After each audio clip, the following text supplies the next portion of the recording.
In today's world of digital photography, clicking the shutter is only half of the process, as there's still plenty of work to be done when you return home and download your images to the computer. Most photographers know that shooting in the RAW file format is far more preferable, as it captures raw tonal data, allowing photographers to make more of every pixel by editing the image in a RAW conversion software such as Adobe Lightroom. In today's video, we're going to take a walk through editing an image in Lightroom. We'll take a look at the software's interface. We'll make our first global and localized edits, and we'll even touch on using presets, so you can speed up your editing, freeing up time to get back out there with the camera.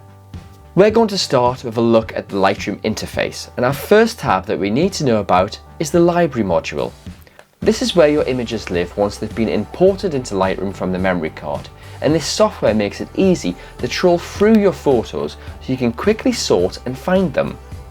Remember, there are a few tricks that you can use to better organize your photos. For example, you can add keywords such as landscape, portrait, or maybe some keywords relating to the equipment used to capture the image, such as macro lens or flash gun. Alternatively, you can organize the images by rating your photos via a star system. However, what makes Lightroom so popular is the Develop module. The slider adjustment system makes it so easy to make changes to your raw image. But before we get into the adjustments, it's also possible to make changes to your photo with just one click of the mouse button. This is because Lightroom offers presets that make huge adjustments automatically.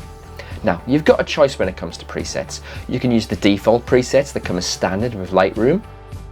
You can import presets made by somebody else, or you can even make your own presets, and this allows you to add a signature look to your frames in no time at all.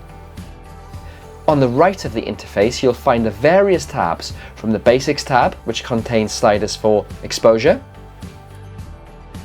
contrast, highlights, shadows, and options like saturation, along with tabs for detail to refine sharpness in your frame,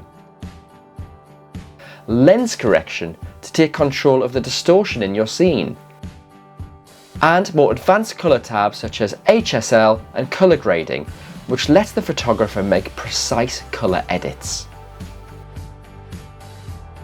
Now, one of the really clever things about Lightroom is that you can make both global and local adjustments.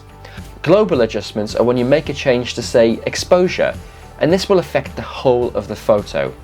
However, Lightroom also has multiple local tools such as brushes and gradients that will only affect specific areas of the frame.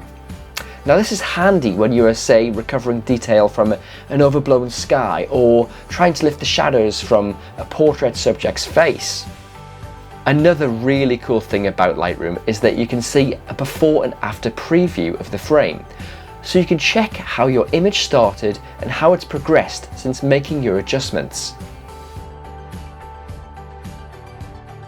Now, to cover all the features of Lightroom would take a huge amount of time, but I think you'll agree that this overview shows the potential of this RAW conversion software and how it can make a big difference to your editing workflow. Have fun editing your images, and I'll see you next time.